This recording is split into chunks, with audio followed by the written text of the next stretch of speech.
Guys, ibalo ba mo nga naay imposible himuon ang Ginoo? Okay. Ingon tong time setters nga wala daw lisod sa Ginoo nga yang himuon. Walay imposible sa Ginoo. Sa lahi nga bahin guys, naay lahi pod nga teksto nga atong mabasa sa Biblia nga nag-ingon pod nga naay imposible himuon ang Ginoo. Mabasa.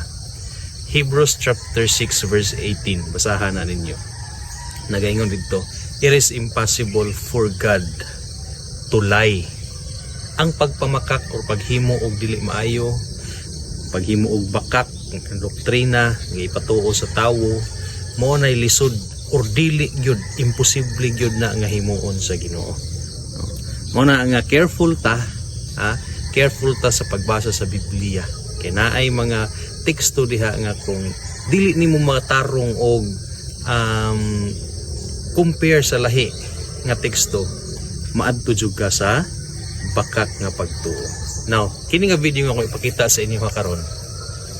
Bahin gyapon ni sa time setters no nga nagaminsahe nga mobalik gid daw ang Ginoo sa oras nga alas 9 paingon sa alas 11:59 sa gabi nga dunganon sa Ginoo tanan oras sa kalibutan regardless anang ginatawag na tuog time zones.